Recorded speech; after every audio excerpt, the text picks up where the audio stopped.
Jangan lupa subscribe di YouTube channel Metro TV News dan juga nyalakan notifikasinya. Bareskrim Polri menetapkan 4 tersangka kasus penyelewengan dana dari Yayasan Aksi Cepat Tanggap atau ACT. Polisi menjelaskan perkembangan terbaru penyidikan kasus Yayasan Aksi Cepat Tanggap atau ACT. Bareskrim Polri menetapkan 4 tersangka dalam kasus ini.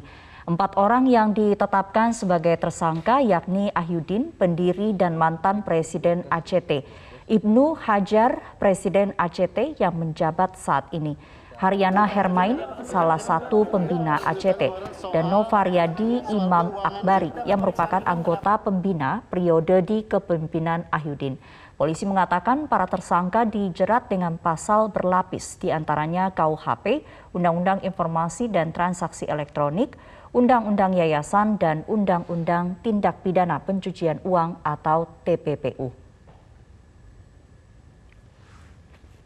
Orang yang telah disebutkan tadi pada pukul 15.50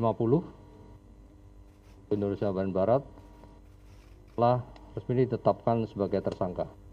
Perlu kami sampaikan bahwa total dana yang diterima oleh ACT dari Boeing kurang lebih sekitar 138 miliar, kemudian digunakan untuk program yang telah dibuat oleh ACT kurang lebih 103 miliar dan sisanya 34 miliar digunakan tidak sesuai dengan peruntukannya.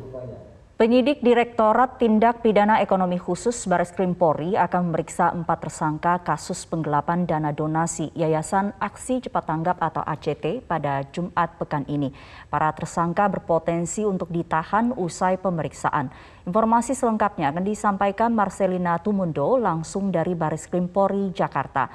Marcel, apakah bisa dipastikan keempat tersangka akan hadir dalam pemeriksaan hari Jumat?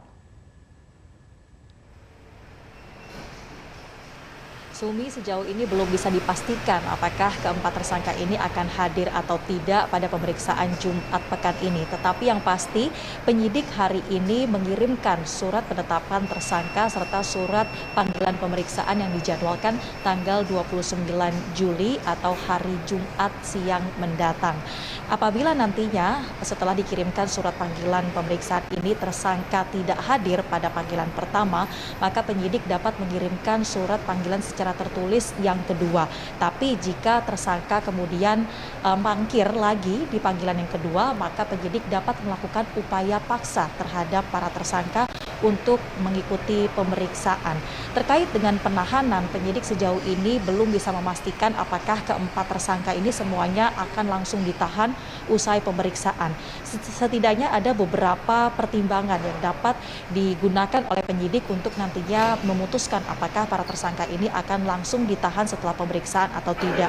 Untuk pertimbangan secara objektif, hanya dapat dilakukan penahanan terhadap tersangka jika tersangka ini merupakan tersangka tindak pidana dengan ancaman hukuman penjara 5 tahun atau lebih. Sementara penyidik juga dapat menggunakan alasan-alasan subjektif untuk nantinya memutuskan penahanan terhadap tersangka jika dikhawatirkan atau ditakutkan para tersangka ini akan melarikan diri, menghilangkan barang bukti atau mengulangi perbuatan mereka, maka penyidik dapat memutuskan untuk melakukan penahanan terhadap tersangka. Sebagaimana diketahui dalam kasus dugaan penggelapan dana ACT ini, penyidik telah mengumumkan sebanyak 4 tersangka dalam kasus ini. Mereka diantaranya adalah Ahyudin, mantan Presiden ACT, kemudian Ibnu Hajar, Presiden ACT saat ini, lalu Haryana Hermain yang merupakan senior Vice President dari ACT serta anggota Dewan Presidium ACT. Lalu ada Novaryadi Imam Akbari yang merupakan sekretaris ACT periode 2009 sampai 2019 serta ketua Dewan Pembina ACT. Para tersangka ini disangkakan pasal berlapis, diantaranya adalah pasal tindak pidana penggelapan dan atau penggelapan dalam jabatan dan atau pasal ITE, pasal Undang-Undang Yayasan serta pasal tindak pidana pencucian uang dengan ancaman hukuman maksimal 20 tahun penjara. Sumi. Baik, terima kasih Marcel melaporkan langsung dari Bareskrim Polri Jakarta.